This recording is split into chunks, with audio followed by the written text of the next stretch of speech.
Karena kita terbentur aturan internasional, bahwa aturan internasional itu lembaga keuangan tidak boleh memiliki unit-unit usaha. Lo bayangkan itu. Kan ini menyedihkan. Kita janjani merdeka atau tidak? Kita sering pesta tirakatan ya, tiap 16, 17 senang-senang. Janjani kita masih belum merdeka. Secara hakikatnya, merdeka kurikulum pendidikan belum merdeka, merdeka dari sisi aturan-aturan dalam kehidupan kita di masyarakat juga banyak yang belum merdeka. Lalu umat Islam mau sepakat bikin sebuah lembaga investasi, juga ada tabungannya, kok ya nggak boleh, harus dipisahkan antara usaha dengan lembaga keuangan. Wallahu ta'ala alam shawab. Sampai kapan saya nggak tahu ya. Maka ini tentang memilih lembaga-lembaga investasi yang halal. Hanya dua rumusnya, halal secara produknya dan halal secara mekanismenya. Jangan tergiur cuman halal produknya, tapi juga mekanismenya. Wallahu ta'ala alam. Ini kalau rincian lebih panjang dari akad mudharabah, musyarakah dan bentuk-bentuk macam-macamnya. Tetapi barangkali waktu tidak memungkinkan, saya buka sesi tanya jawab, saya persilahkan. Monggo. Iya.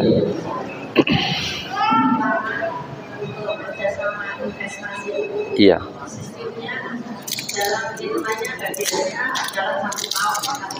Iya.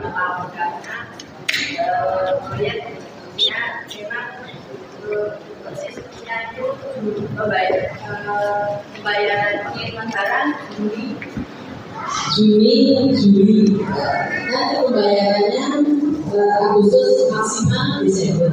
Bagian hasilnya itu Desember. Nanti akhir setelah pembayaran selesai, bagian hasilnya tidak akan 10% itu enggak, tapi antara kita sepakat itu antara 15 sampai 18%. Kuliah pada Lalu terus sisanya dikemanakan? Cadangan. untuk bagi hasilnya aja sisa Tadi akhir tahun ya kan akad proyek. Untuk pengadaan barang. Iya.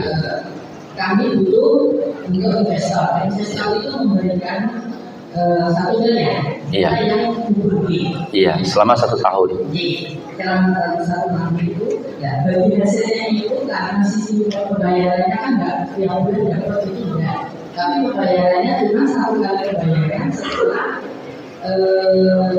mau kita kayak sekolah-sekolah gitu. Iya.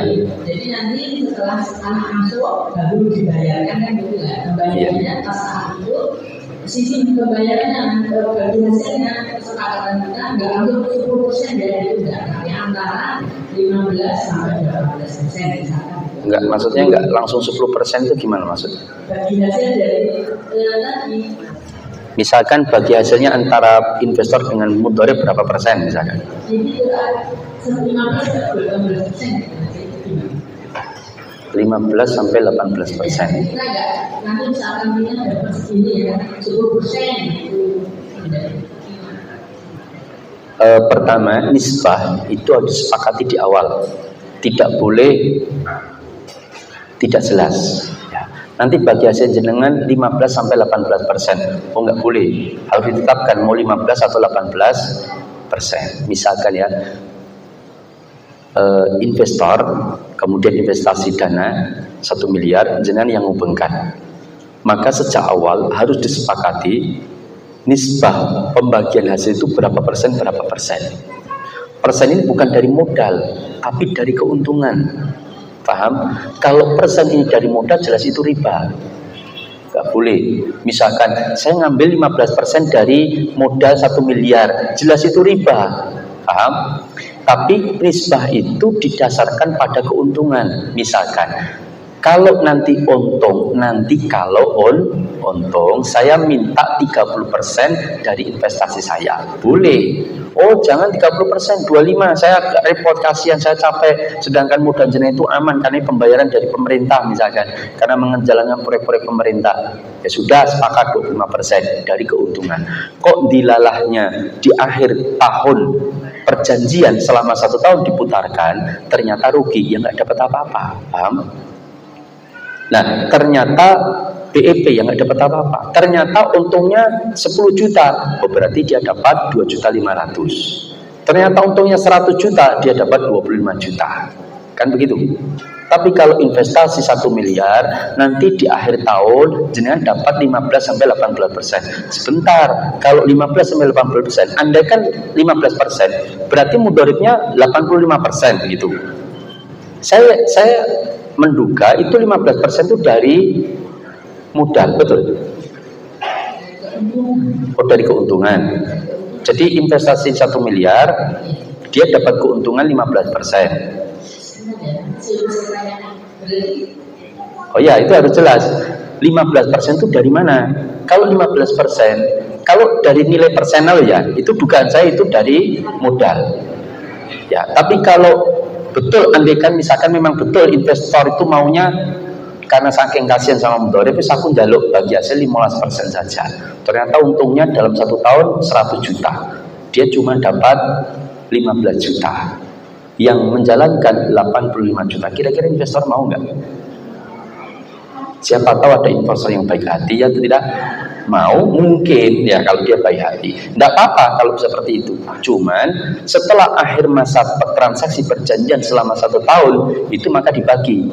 Ya dihitung, oh ternyata untung 100 juta, saya dapat 15, jenengan dapat 85 juta yang menjalankan. Selesai. Mau ini ada proyek lagi di jalan lagi, mau nggak? Oh enggak apa-apa, nih 1 miliar lagi tak kasihkan, jalankan lagi, nggak ada masalah, diperpanjang, boleh. Oh saya nggak, berhenti aja lah, kayaknya jenengan kesenangan 85 juta saya 15, ya juga nggak ada masalah, begitu. Kalau yang sisi 36% itu dari keuntungan, ya. Iya, nggak ada aturan dalam Islam nisbah bagi hasil keuntungan itu ada pembatasan, nggak ada. Itu disesuaikan dengan kesepakatan. Maka dari itu mudorib dan sohibul mal silahkan mempertimbangkan resiko masing-masing. Paham? Oh saya jenengan ngasih modal 10 juta untuk jualan cilok. Bu, jualan cilok itu abot, panas-panas, pinggirin jalan, bendino, subuh, subuh, bikin cilok berat. Jenengan cuma ngasih modal dan resiko cilok juga nggak besar ya, atau tidak, ringan. Saya minta keuntungan 70%, jangan 30% saja. Sepakat, tidak ada masalah. Tapi kalau kemudian si investor bilang, oh nggak bisa, resikonya besar, 10 juta nanti siapa tahu cilokmu diambil orang misalkan, lah kan bisa rugi besar saya. Sedangkan kamu bikin cilok kan mudah, saya pernah bikin cilok, saya pengalaman, mudah, enak dan nggak susah. Saya maunya jenengan 40, saya 60, ya sudah, sepakat, nggak ada masalah. Maka semua dipertimbangkan berdasarkan resiko masing-masing. Oh saya resikonya berat, modal saya bisa hilang, tapi saya ingin berbaik hati sama jenengan, saya minta keuntungan 2% saja, jenengan 98%. Boleh, paham? Ini makhluk seperti ini sudah punah kayaknya ya, sudah langka ya, sulit didapatkan. Kalau ada sampaikan ke saya ya. Nah maka seperti itu ya silakan. Ini berkaitan dengan minimal istilahnya kita ketika bank kita selama ini kan pakai konvensional itu cuma untuk jalan aja, daripada cuma diberikan di situ misalnya cuma meskipun 10 juta atau 5 juta kan emang nggak beli konvensional. Dan kita diposisikan untuk DMT itu yang saatnya benar. Dalam artian untuk bagaimana kan kita yang penting kita itu sama. Kita kan pertanyaan seperti itu. Dari hasil deposito itu halal atau tidak?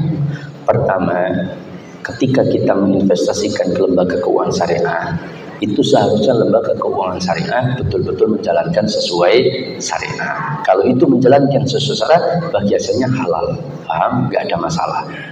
Tetapi dengan melihat kita itu banyak tahu tentang banyak lembaga keuangan syariah yang nabrak-nabrak ngalor ngidul, nggak sesuai syariah, maka saya sangat menganjurkan hendaknya bertanya kepada mereka mekanismenya seperti apa. Oh ternyata diutangkan, digunakan untuk investasi jual beli produk-produk elektronik. Ternyata dalam jual belinya, murabahahnya itu yang beli itu nasabah sendiri. Ini Bu, jenengan mau beli apa? Motor. Berapa harganya? 7 juta. Oke, saya jual motor jenengan sejumlah 10 juta, dicicil selama 1 tahun tanpa DP, mulai bulan depan bayar 500.000 tiap bulan. Ini duitnya 7 juta, silakan beli sendiri motornya. Ini akad murabahah yang ngawur, paham? Ya. Atau misalkan, oh ternyata BMT itu akan merubahnya begini, ada nasabah sudah ke dealer atau punya tetangga, punya motor dijual, sudah ditawar bahkan di DP, terus mengajukan ke bank syariah. Bang, saya mau mengajukan itu motor, mau saya beli dari milik tetangga, tapi sudah saya DP, sudah deal, kemarin mintanya 7 juta, sudah saya tawar, tinggal 6,2. Alhamdulillah, beliau pas butuh duit, tolong jenengan bayar, jenengan beli, kemudian nanti jualah kepada saya. Padahal sudah deal, yang ngedilkan nasabah. Ini juga nggak benar, paham? Makanya karena akad banyak menyimpang, tanyalah terlebih dahulu. Itu saya sangat anjurkan. Kalau ternyata enggak Bu, kita insya Allah menjalankan sesuai syarat betul. Nasabah ingin motor 7 juta, kita carikan dulu motor yang kita beli, kemudian kita sampaikan ke mereka. Ternyata kalau mereka ternyata nggak jadi, kita pun nggak memaksa.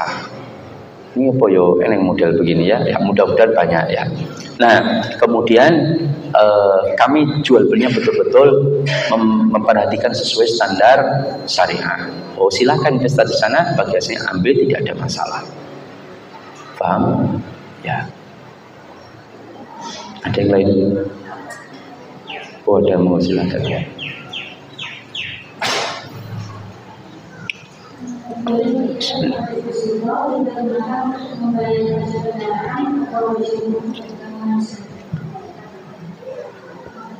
Bolehkah bunga deposito di bank konvensional ya? Belum, bank syariah nggak ada bunga bagi hasil. Kalau bagi hasil tidak boleh disamakan dengan bunga. Mereka mungkin menulis bagi hasil setara dengan bunga, paham maksudnya? Itu harus dibedakan. Misalkan bagi hasil kita 30-70, itu setara dengan bunga 2% misalkan. Misalkan dia hanya ingin menunjukkan saja konversinya. Sebenarnya ini tidak dianjurkan seperti ini.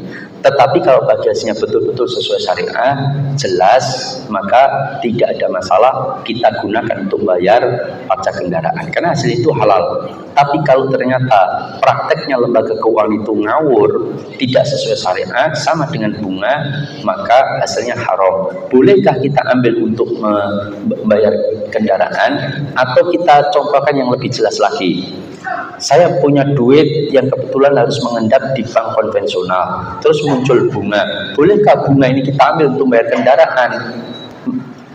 Datang dari setan, masuk genderuwo misalkan ya. Misalkan, maka boleh atau enggak Ustaz? Enggak boleh. Karena kita sama saja mengambil, paham, memanfaatkan. Makanya para ulama mengatakan, kalau kita terpaksa punya rekening di bank konvensional, terpaksa ya, misalkan kita PNS, kita ASN, TNI Polri misalkan, gaji harus masuk ke Bank Ribawi Indonesia misalkan. Nah, ketika masuk gaji di sana, maka otomatis kan kewajiban kita datang gaji hari ini segera diambil dan dipindahkan, kan begitu kan? Kalau dipindahkan ke bank syariah gimana Ustaz? Boleh. Kalau ternyata akadnya banyak yang menyimpang, yang dosa mereka, paham? Ini fatwa Syekh Ibnu Baz rahimahullah. Tapi berusahalah carilah yang paling sesuai syariah. Kalau saya ragu-ragu Ustaz, Rasulullah mengatakan, "Da' ma yaribuka ila ma la yaribuk." Tinggalkan yang meragukanmu kepada yang tidak meragukanmu. Tapi kalau ragu-ragu, yang nanggung dosa mereka saja, ternyata bisa jadi kita nanggung dosa. Saya ragu-ragu Ustaz, maka yang lebih aman lagi, ibu-ibu titipkan ke suami, insya Allah aman. Setuju ibu? Percaya. Jangan meragukan ini. Nah, maka ketika kita terpaksa misalkan ternyata ASN harus nabung di sana, kemudian ternyata muncul bunga. Nah, kesalahan kita itu adalah setiap tabungan kita itu pasti ada administrasi, ya tidak? Ada administrasi bulanan dan ada pajak. Kita, uang kita berapa? Katakanlah 500 juta. Kita ambil 500 juta full penuh. Kenapa? Kita anggap itu uang kita, tapi ternyata di sana ada administrasi. Administrasi itu dibolehkan, itu namanya biaya jasa. Dan ada pajak, itu yang harus kita tanggung. Ternyata kita tidak bayar administrasi dan pajaknya, tapi kita ambil uang kita full, ternyata bayar pajak dan administrasinya secara otomatis pakai bunga yang muncul. Paham? Berarti sama saja kita ngambil bunga untuk bayar administrasi, nggak boleh. Maka harus dicek betul administrasinya berapa, kemudian duit dengan berapa, yang diambil hanya sebatas setelah dikurangi administrasi dan pajak, ya paham? Itu uang kita, sehingga kita bayar administrasi bukan pakai bunga yang muncul. Paham di sini ya? Apa tadi wong Islam? Ya. Tapi ingat, innamal usri yusra. Satu kesulitan Allah akan berikan banyak kemudahan. Memang secara bentuknya aturan Allah banyak, Ustaz, gini nggak boleh, gini nggak boleh. Besar kita merasa sulit, ingat Allah sudah menyampaikan innamal usri yusra. Satu kesulitan Allah akan bukakan banyak kemudahan. Yen percaya kan gitu kan. Nah, cuman kadang-kadang susah Ustaz. Wis sesuk rasa ngaji muamalah, wis ngaji sing tenang-tenang wae, sing sholat, puasa, nikahi janda kan gitu kan, pahalanya besar misalnya. Ya, sing tenang-tenang, sing ayem, penting urip tenang, ibadah sing tenang, sholat, zakat, puasa, haji, umroh tenang, insya Allah masuk surga. Ternyata duitnya dari rentenir, ya wassalam, ya tidak. Ya, cukup ya, demikian dari saya, mudah-mudahan bermanfaat. Aku qouli hadza wa astaghfirullah li wa lakum innahu huwal ghafurur rahim. Subhanakallahumma wa bihamdika asyhadu an la ilaha illa anta astaghfiruka wa atubu ilaik. Assalamualaikum warahmatullahi wabarakatuh.